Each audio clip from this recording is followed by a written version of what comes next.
Hello there. 40 shorty. 40, if you are a woman ages 40 and beyond, you know the struggle of sometimes on how you used to change one thing in her 20s, maybe even the early 30s, and boom, maybe weight loss would improve. Maybe energy levels would improve. You'd be able to make kind of quick little shifts and changes, but things hit a bit different once you get to that probably starting at age 35 and definitely into your 40s as far as how our bodies are responding, hormone levels, different stressors that may occur, and things we did when we were a little bit younger. You may not be able to quite do those things as you get older into your 40s, 50s, and beyond. My name is Dr. Letitia Williams. I'm a licensed physical therapist and certified health coach, and I help ladies move, feel, and perform at their best no matter what level you are at, and especially into your 40s, 59. You can still hear that I'm going to have some information about a upcoming blood sugar boot camp, so you can take a look at that and also check the link in bio. So, blood sugar and weight loss, how do they work together? Are they friends? Do they work off of each other? Yes. So a couple things about blood sugar. When it comes to blood sugar, a lot of people end up associating that with prediabetes or with diabetes. And yes, having altered blood sugars in numbers is the primary tool that's going to be used to diagnose an individual with diabetes. But guess what? The majority of us don't know. And especially if you're a Black woman, the rates are increasingly high as far as those levels of pre-diabetic and diabetes, and not knowing. Women in general are higher numbers, but especially in Black women. So blood sugar basics, blood sugar levels. We want our blood sugar levels to be level. We don't like the ups and downs and sometimes when you start having some deficits in how your body is using glucose or blood sugar, those insulin levels get off, and then we start going into a tirade of some things with prediabetes. But I tell ladies, you must know your numbers. If you don't know what your fasting blood sugar is, if you don't know what your A1C is, those are blood numbers that need to be taken.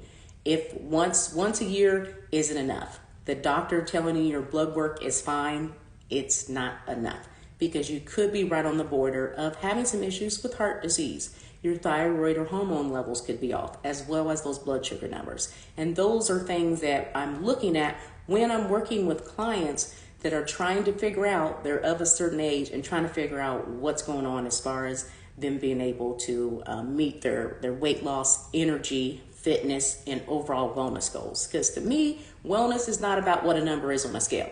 It's going to be, how do you feel? Are you going to be able to play with kids, grandkids, go on trips, be able to live your best life outside of being wife, mother, sister, all the above?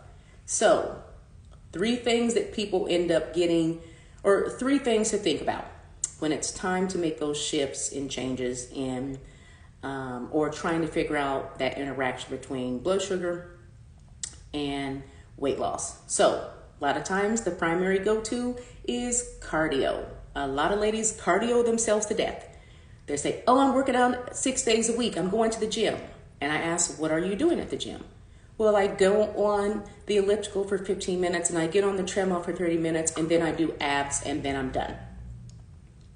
Nothing wrong with being consistent with exercise, but guess what? Cardioing yourself to death, going to all the HIIT classes, going to the super duper intense classes, or even just walking and doing cardio all the time is probably a lot of times not going to be the added tip that you need to break past those barriers of weight loss. So if normally cardio activity is an easy thing to go to, there's some ladies that are just not comfortable with lifting weights, going into that portion of the weight room, or don't know where to start. So our hormone levels also shift, and sometimes those higher intense exercises or beating yourself up with the hard intense things and cardio is actually increasing stress on our system. And if you already have some issues with increased abdominal weight area, that you have, man, I can't get this out of my stomach. And you think, okay, I'm going to go ahead and do cardio. And then the next on the list is going to be going super low carb. That's not the go-to. Our main fuel in our body is going to be carbohydrates. When we have a stressor in our life, or we have that fight or flight mechanism, when it's time to take action, our body pulls from those glucose or those carbohydrate stores. A significant challenge is going to be, as our hormone levels are shifting into our 40s and beyond, if you start depriving your body of those carbohydrates and think, I'm going to go on a super low carb diet, I'm really going to be doing that, you're actually going to be probably causing some more deficits and not giving your body that adequate fuel. And it's also going to be could be more of a hindrance to your long-term health and wellness. Not, I was able to drop weight this time, but the sustainability and your long-term health of the ups and downs and valleys, that's where you're going to end up being having some more difficulties. On top of, if you are perimenopausal, you're probably sometimes may have some night sweats, difficulty sleeping. You're going to be more stressed because you're more tired and more sleeping. And then when you deprive your body there in the nutrient category, then that's going to be another added stressor. Number 3 is the cortisol levels. So our cortisol is our stress hormone. We want that hormone to increase and bring more fuel to our muscles and everything when we have to jump out of the way of a car coming. Or we run up we're rushing to get to an appointment and we run up the stairs real quick. Or preparing us for a race or a competition. We want some of those levels to increase, but we also want them to know when to decrease and stay down. So over time, increased cortisol stress hormone levels start creeping up. That's going to release too much of now that sugar into our system. That's going to be another way that increases our blood sugar.